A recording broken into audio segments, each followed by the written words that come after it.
No una, no dos, no tres, múltiples puertas te pueden convertir no solamente en millonario, pero también crear un patrimonio que realmente tenga un valor tangible. Y para eso, hoy, en Desde Cero, vamos a tener una invitada nuevamente en los estudios para decirnos cómo lograrlo, cómo llegar a ese punto y, por supuesto, Paulina, tú tienes que empezar a tomar nota, ¿eh? No puedes parar ahí. Yo lo he dicho en otros episodios, mi querido Eric. Conforme van avanzando los temas, yo voy aprendiendo y yo voy ejecutándolo. Ya hablamos de la primera casa, pero hoy vamos a hablar de tener patrimonio a través de los bienes raíces. O sea, otra más. Empezar a generar dinerito, seguir comprando. Exactamente. ¿Y quién mejor que nuestra querida Gisela Rojas para hablarnos de este tema una vez más? Rojas de rojo. Muy bien, me encanta. Bienvenida. Gracias de nuevo. Un placer estar aquí. El gusto es nuestro, ¿eh? Sí. Y oye, te hago honor, ¿eh? Sí, mira, hoy te hago honores, de de rojo, venimos como los militares, listos para la batalla. Grandes mentes piensan igual. Exactamente, por eso estamos los tres sentados Sí, aquí, porque señor. somos grandes mentes para ayudar a nuestra gente. Oye, eso hasta rimó, Ajá. ¿verdad? Grandes mentes para ayudar a nuestra gente. Me gusta eso. Esto es algo que nadie habla, Eric. La protección de ese bien. Hay que hacerle su LLC, hay que manejarlo como una empresa, que esa empresa también, cuando tú administras la propiedad, puedes tener crédito comercial, crédito de empresa que tú lo puedes utilizar también para tú seguir creciendo tu patrimonio y hacer un trust muy importante.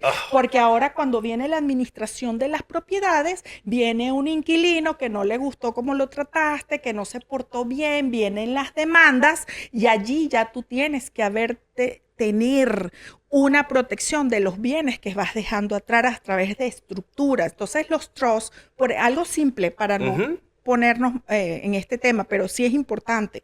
Un trust, por ejemplo, cuando tú tienes propiedades, están a tu nombre. Aparece Eric Cuesta, si tú buscas en el county, Miami-Dade County, el Orange County de Orlando, aparece Eric Cuesta, aparece Gisela Rojas. Cuando tú haces un trust, inclusive ni siquiera con una LLC estás protegido, pero tú haces un trust y aparece Trust by, nadie sabe quién es tu propiedad. Si un inquilino mañana te quiere demandar, va a ser, no es que no te pueda demandar, es que va a ser más difícil encontrarte, que es lo que está a tu nombre.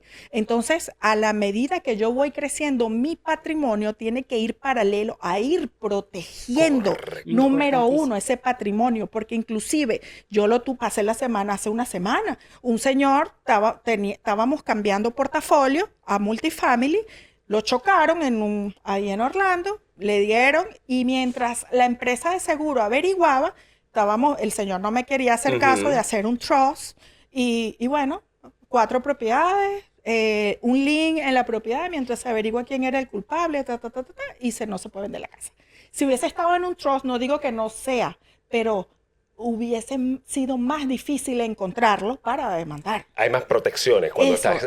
Y eso no se lo dicen a la gente. A medida que tú vas creciendo, te tienes que ir protegiendo y haciendo flujo de dinero. No se lo dicen a la gente y también hay personas que dicen, no, es que yo quiero quedarme con el 100% de las ganancias. Esas personas cobran mucho, que al final, bueno, si lo pones en una balanza, lo barato a veces sale caro.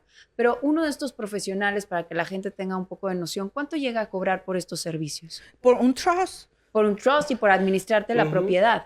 Bueno, por administrar la propiedad está entre un 8 y un 12%, depende de la zona. Del total de la renta. Mensual. Es decir, si esa propiedad me genera $20,000 al mes, un 8%, vendrían siendo 800. Tienes ahí como $2,000 que tienes que pagar más o menos. Entre una cosa y la otra, pagarle a ese profesional que la va a estar administrando. Claro, y tu LLC que te cuesta en el Departamento de Estado $135 y un profesional que te haga un trust puede estar entre $1,000 y $5,000, depende de lo que tú vayas a poner en trust, pero ponte que una propiedad puede ser $1,000, pero también hay páginas web donde lo puedes hacer tú y están avaladas igual por abogados. ¿Cuáles son estas páginas? LegalZoom es una de ellas que me recuerdo así de memoria, pero hay otras. Pero LegalZoom es una que tú puedes hacer un trust desde $400, $300 y te dice, mira, ponga su casa aquí, lo notarías, vas al registro, no es nada complicado. La gente dice, hay un trust, no, pero si lo hacemos de esta manera es algo accesible para que nuestra gente, mientras agarra dinerito y pueda pagar el abogado, ¿verdad? Se está protegiendo. Y ese era el punto que queríamos llegar, o que quería yo llegar con, con esa pregunta, y es prácticamente cómo me organizo, cómo realmente funciona esto desde lleno, ¿no? O sea, cuando estamos ya en el meollo y tomamos esa decisión. Papeles, vamos a hablar de documentos necesarios para llegar a esa transacción, porque tampoco es una transacción común y corriente, como la es la de una compra de una propiedad. Cuando llegó una constructora contigo, llegamos a un acuerdo, tú haces la negociación, llegamos al interés necesario, y ahí cerró todo, me entregan mi llave el día del cierre, bye bye, chao, gracias. Ahora hablemos de documentación para lograr comprar un multifamiliar.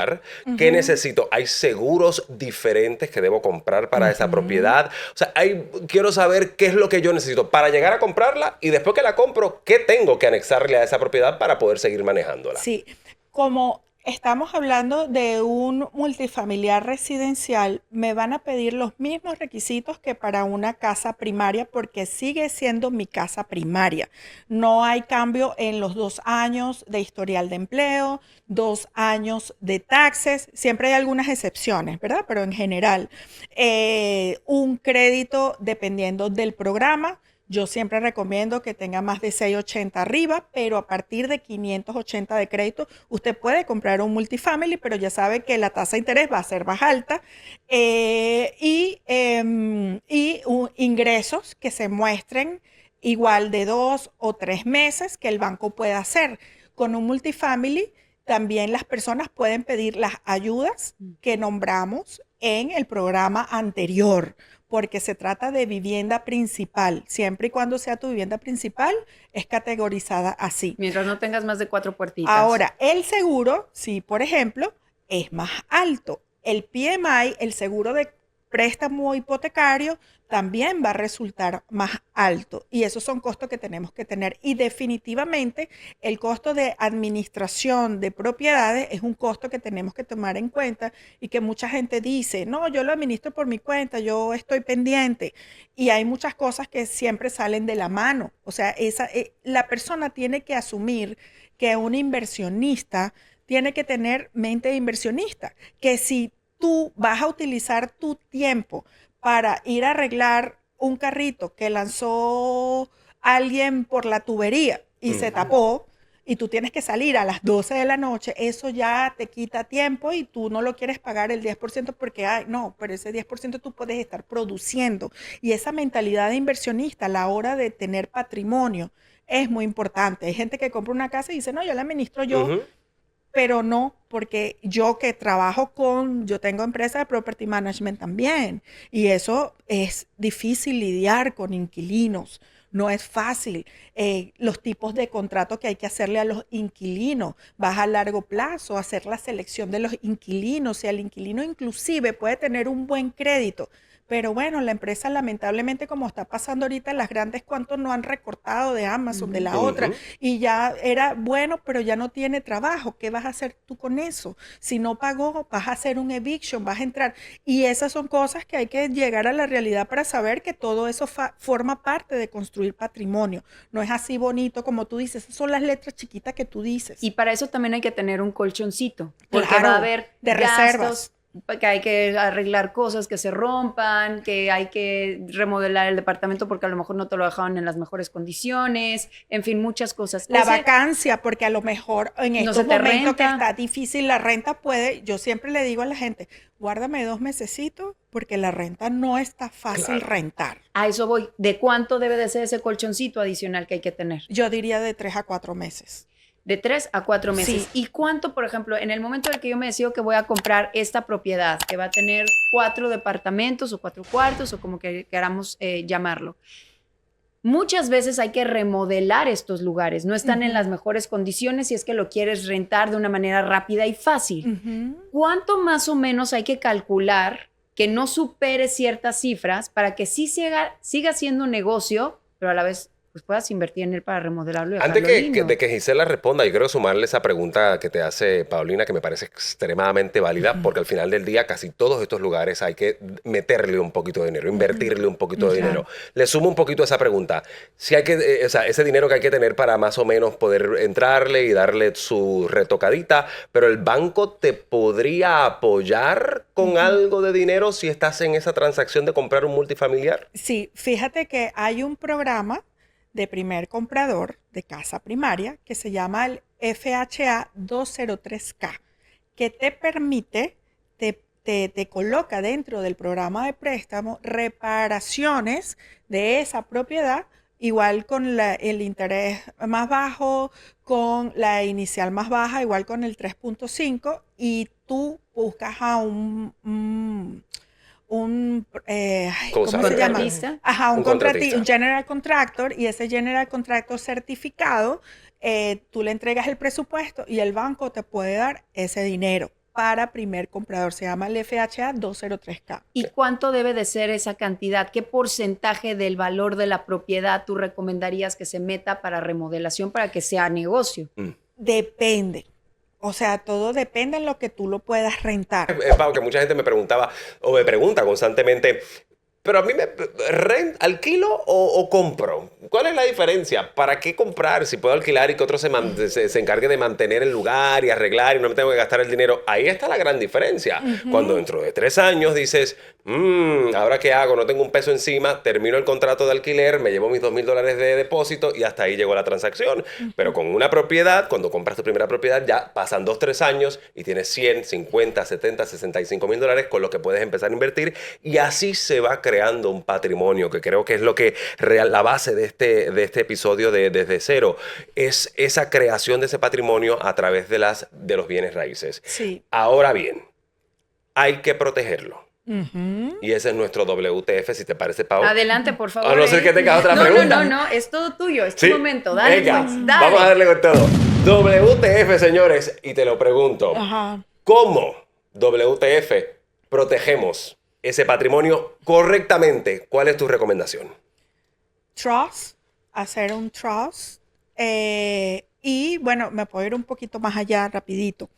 Que Mi trust, si lo traducimos al español, sería como un testamento. un fideicomiso. Fideicomiso. Ajá, no es lo mismo No es lo testamento que Es que en español y en fideicomiso. inglés incluso la palabra testamento no es lo mismo, ¿no? Exacto. Entonces, Por ejemplo, un trust te evita ir a un juicio que se llama probate, que van todos los bienes, cualquier persona que se muere. El trust es el único documento, es el único instrumento legal que no baja un trust, sino pasa directamente a tus herederos. Es una manera de proteger tu heredero y tu patrimonio. Y voy un poquito más, ya que estamos hablando de inversiones. No solamente el trust, sino que esa propiedad, tenemos algo muy bueno para seguir haciendo patrimonio, Eric. Es que si yo hago 2 LLC, una donde protejo el patrimonio completo de los 500, $400,000 de la casa, y hago una LLC de administración de propiedades para administrar las rentas, no ligo aquí. Si hay una demanda, no meto los $500,000, sino solamente esta va a ser la visible, los $2,000 o los $3,000 que me paguen mensual de esa renta. Entonces, ¿qué pasa? Con esta misma LLC de administración de propiedades, yo puedo hacer algo que se llama business crédito corporativo con esa empresa, LLC, una dirección comercial, estructurarla, tú sabes, una dirección, todo eso, y eso al tener business credit de esta empresa, yo también puedo seguir creciendo matrimonio. Ese es un truco buenísimo, pero bueno, ahí lo Así dejamos. que importante, un fideicomiso desde el inicio, es decir, Desde tan pronto tu demos el primera primer paso propiedad. de la primera propiedad, Sí. ándele con un fideicomiso, así que ya sabes, Pau, anota esa también. yo Que todo, toca empezar. yo hasta lo grabo. Otro episodio desde cero que no se pueden perder y que tienen que compartir. Muy importante, aquellos que tienen negocios, aquellos que están empezando a emprender y aquellos que quieren tener un negocio pero lo están pensando todavía y no saben ni por dónde empezar. Hoy le tenemos un episodio especialísimo porque hay 3 pilares importantes que son clave para el éxito de un negocio aquí en este país, en Estados Unidos o en cualquier parte del mundo. Y para eso hay que contar con un experto, una experta que nos ayude a entenderlo. ¿O no, mi Pau? Así es, mi querido Eric. Y antes de que la presentes, les voy a dar un dato bien interesante, pues como para ir abriendo el caminito. Se estima que los negocios latinos aquí en los Estados Unidos han aportado entre el 2025 y lo que vamos del 2026, $4 billones. Si los negocios latinos fueran un país independiente, seríamos la tercera economía de más rápido crecimiento del mundo. Y yo quiero ser parte de ese Yo crecimiento. quiero formar parte de ese mundo. Así que hoy les vamos a presentar a nuestra siguiente invitada. Ella es Victoria Álvarez, una mujer que no solamente es emprendedora, Además es argentina, hay que decirlo, es guapísima, pero dentro de todo es una consultora de negocios y conoce muy bien de eso que le hablaba al principio del programa, del episodio. Y es esos 3 pilares importantes para el éxito de un negocio aquí en Estados Unidos. Bienvenida desde cero. Le entramos desde cero, ¿te parece? Entramos desde cero, gracias. Me Gracias por gusta. la invitación. La invitación. Gracias a ti por aceptar. Nosotros de tener- Aproximadamente, ¿cuánto cuesta tener un negocio en Estados Unidos para arrancar? ¿De cuánto debe ser esa inversión mínima? Bueno, ahí vamos a dos tipos de negocios, que está el negocio digital y el negocio físico. Para un negocio físico y podemos hablar de unos mínimo $50,000. Depende, ¿no? O sea, de Ujú. ahí para arriba y muchísimo más. El negocio digital es distinto. Puedes empezar con mucho menos inversión. Obviamente una LLC que te puede costar entre $400 a $600 más. Bueno, crear tu página web si es 100% digital, un poquito de marketing, de pauta. Podrías empezar un negocio digital con $10,000, que esto puede ser de tu bolsillo, también puede ser del banco. Puedes comenzar un negocio con el dinero del banco, que es una de las la tercera pata que yo siempre hablo, pero aquí es donde yo siempre digo ¿es un poco riesgoso? Sí, porque es una idea nueva. Nunca sabes cómo te puede ir. Te puede ir muy bien y Escalás es un país hermoso porque te da todas las oportunidades, todos los beneficios para poder generar dinero y estamos creo que en el mejor país del mundo para un emprendedor, pero también es riesgoso porque acá se pierde y se pierde grande. Ahora, fíjate que qué bueno que Pau hace esa pregunta, porque al margen del dinero también está lo que tú hablas, es decir, cuán exitoso va a ser ese negocio. Puede que sí, como puede que no, pero tiene que haber un margen de error aquí o allá para no trabajar dentro de ese margen. Es decir, ¿cómo me preparo? Si es un negocio, vamos a hablar de los dos tipos de negocios que tú mencionas, si es un negocio físico o un negocio digital. ¿Cuáles serían entonces esos elementos de esa ecuación para que el negocio, dentro de todo, dentro de ese margen de error que existe, porque unos fracasan y otros no, pues, cuáles son esos elementos de esa ecuación para que ese negocio sea fructífero? Por lo menos tú como experta, ¿qué dirías que esas personas deben tener, esa mujer o hombre de negocios, para que pueda ser exitoso ese negocio? Digital o físico, no importa.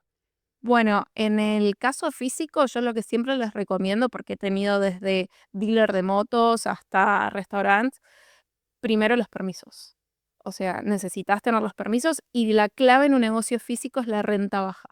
Yo creo que ahí es gran parte del dinero de un negocio se va en la renta y en los permisos.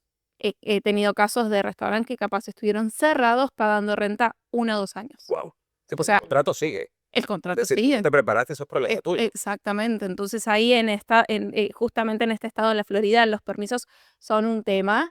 Tengo una experta en permisos con la que trabajo, pero la realidad es que pueden demorar muchísimo y ahí es donde puede llevarte a la quiebra. Entonces es parte fundamental de un negocio físico. Ahora, un negocio digital es distinto. Creo que hoy se está invirtiendo mucho y lleva muchísimo dinero porque se aumentaron muchísimo los costos de la pauta digital, porque hay mucha competencia. Entonces ahí es donde uno tiene que guardar ese margen, porque uno piensa antes, hace un par de años, ponías un poquito de dinero en pauta digital y llegaban prospectos y leads, y hoy está bastante caro.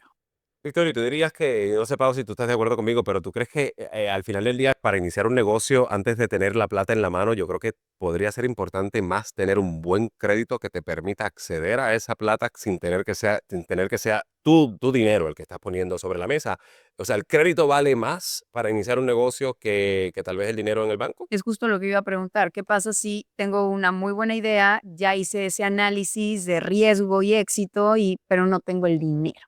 ¿Cómo le hago? Bueno, el crédito, y a mí esto me lo dijeron y bien arriba a este país, es más importante que tener dinero en el banco. Es tu carta de presentación ante los bancos, el reporte de crédito de la zona, El historial crediticio, el score. el crediticio, el score crediticio, el puntaje crediticio.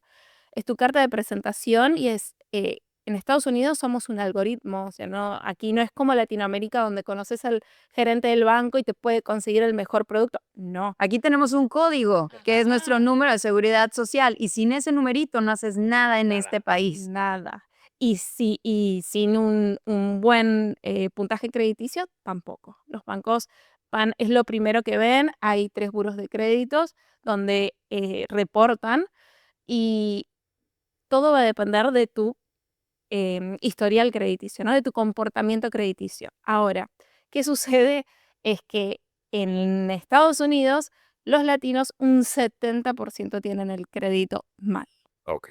Y Cuando es tú dices crédito mal, más o menos, ¿en qué puntaje sería eso? de 600 para abajo. 600 para abajo. Y ojo, y hay gente que gana muy bien, Muy bien. pero que tiene un historial crediticio pésimo y no te explicas cómo esas personas con esos ingresos tienen tantos problemas en su historial crediticio. Es mala administración al final del día. Tiene que ser, tiene que ser. Es- ¿Qué te parece si hacemos algo? Vamos a estructurar un negocio desde la A hasta la Z en más o menos un minuto, Ok.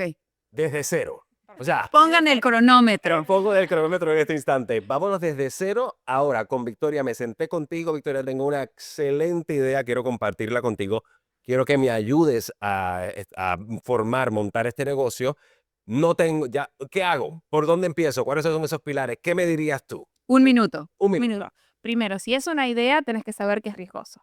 Te voy a ayudar en todo el camino. Primero hay que estructurar, luego hay que sistematizar y luego escalar con capital del banco. Ahora, si ya tenés un negocio funcionando, es más fácil.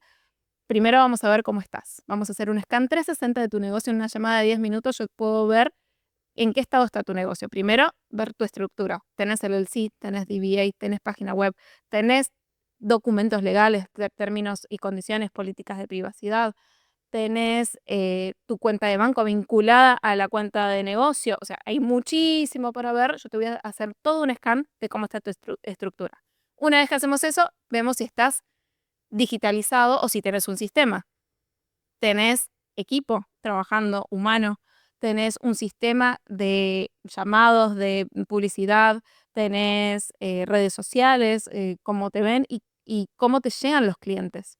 Simplemente pasan y entran a tu negocio o estás en el ámbito digital. Y una vez que vemos eso, luego pasamos a la parte del capital. Pero vuelvo y repito, la parte del capital solamente si tenés un negocio donde invertir.